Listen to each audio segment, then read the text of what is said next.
Hello, everybody. You're here with me, Sarah Peyton, and with Bob Wentworth. Hi, everyone. And what we are here today to do is to tell you a little bit about the December 1 to 10 IIT, International Intensive Training on the subject of power and privilege, that Bob and I have the pleasure and honor of being on the team for in the Bay Area here. December 1 to 10, 2017. Bob, maybe we could begin by you saying a little bit. Here we are, two people of Caucasian descent, fairly well educated, both of us deeply committed to this subject. Wonder if there's a little bit that you would like to say about why it's so important to you. Yes, thank you, Sarah. You know, it used to be that, well, I've kind of been on a journey coming from knowing relatively little to knowing more, and having a sense that, yeah, there were really unpleasant things in the world about the way some people got treated that I really didn't like.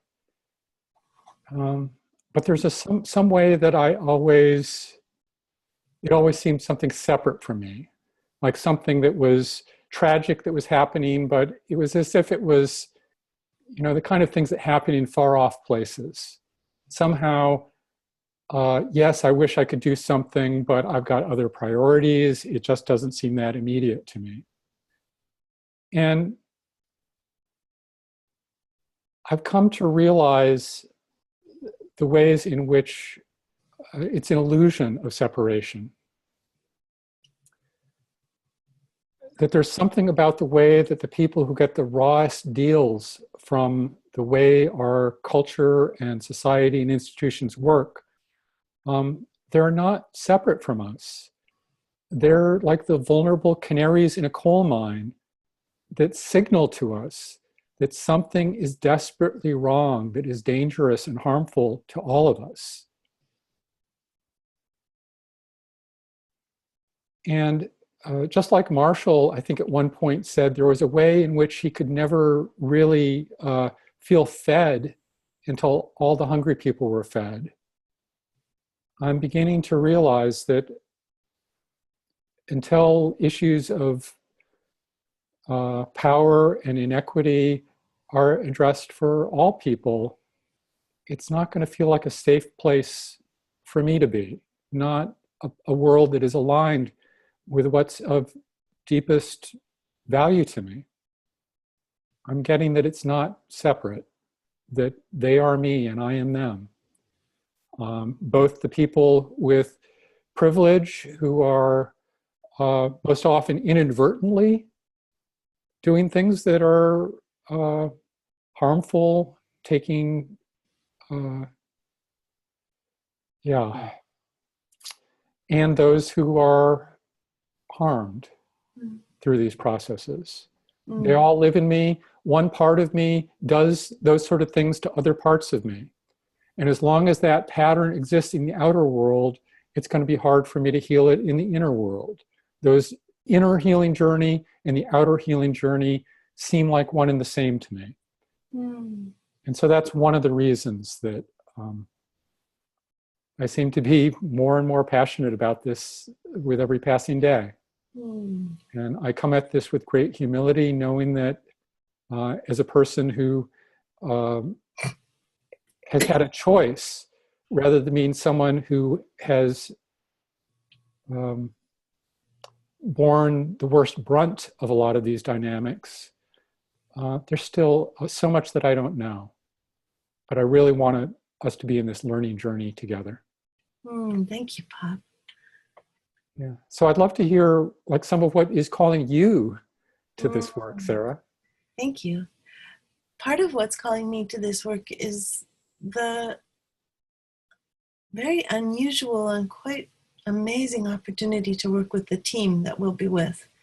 That includes Roxy Manning, who has been running the Bay Area Leadership Program and the Bay Area Diversity Program, which has been now called the Social Justice Retreat, for a number of years now. So very deeply versed in ideas of social justice and questions of different kinds of isms and how we can bring power and a sense of groundedness to the work of social justice. Also, Jayanthi Siva, who has been teaching in Southeast Asia for many years, who worked intensively during the Sri Lankan civil war there, and who will bring her thoughts about how NVC is taught differently in different cultures. What's important? What are the bones of NVC that carry through all the cultures? And what are the cultural overlays? So an unusual chance to explore the global NVC. Meki Kashtan also will be with us, a thinker and a writer and a teacher in the world of NVC, whose work is inspiring and extraordinary. And then, of course, you and I, you with your deep interest in these questions, and I also with my kind of awe and wonder about how neuroscience and the brain and questions of power and advantage and immunity kind of all come together, and how we can explore the unconscious edges of our experience. And what's so important to me, I think, is that when we get to think systemically, we get to take steps on a personal level that are quite radical and more deeply transformational than the steps that we would take if we thought that we were just solving some simple problem. There's almost a requirement to step into finding the true nature of our own capacity for action and our own desire to live non-violently.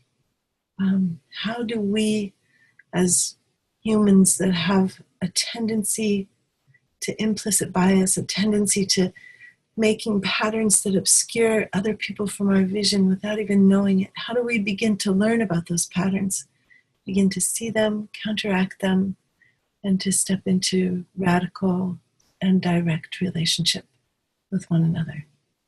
Another very deep interest that I have is the interest in healing trauma. So I'll be bringing that lens and viewpoint to the work that we'll be doing all together at this IIT. How does trauma play into questions of status, of whether or not we can claim our authority, about who we give our authority up to, about what our bodies believe are a safe action or an unsafe action? All of these questions will be up for discussion and exploration. What would you like to add here, Bob?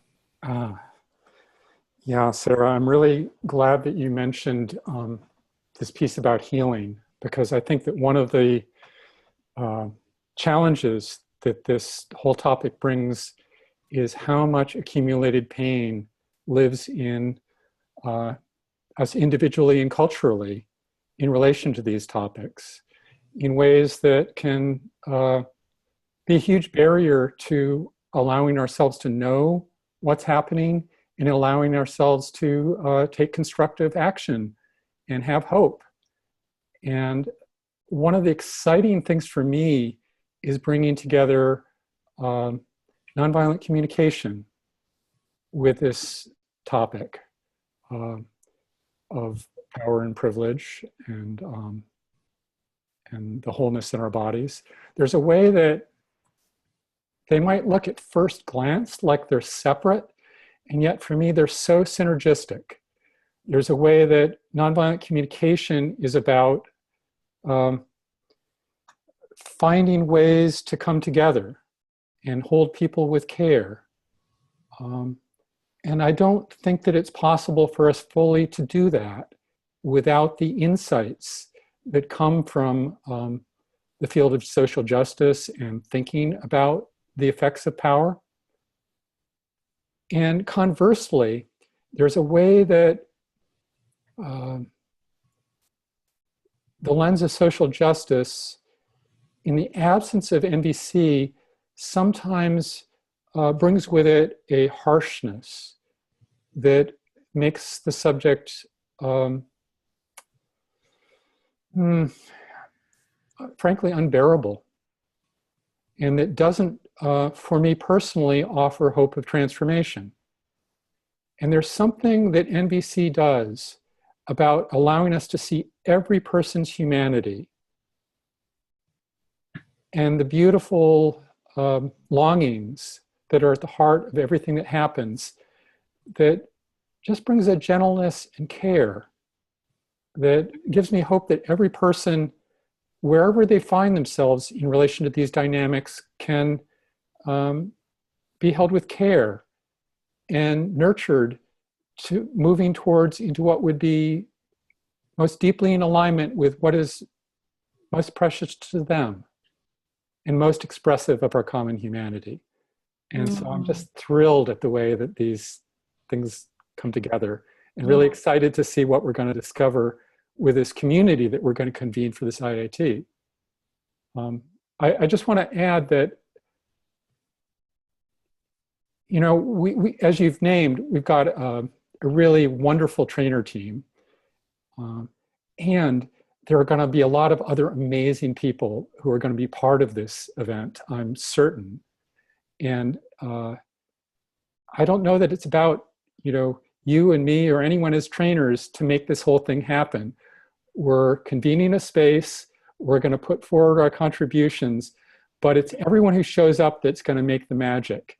And so I'm really excited for the people listening to this recording to come and join us, come create something magical to support the world in becoming what it can be. Thank you so much, Bob. We would very much love to have you with us. You'll be able to find this IIT on the cnbc.org website under Bay Area IIT, December 1 to 10, 2017. Please sign up today. We would love to have you. Thank you, Bob. Thank you all.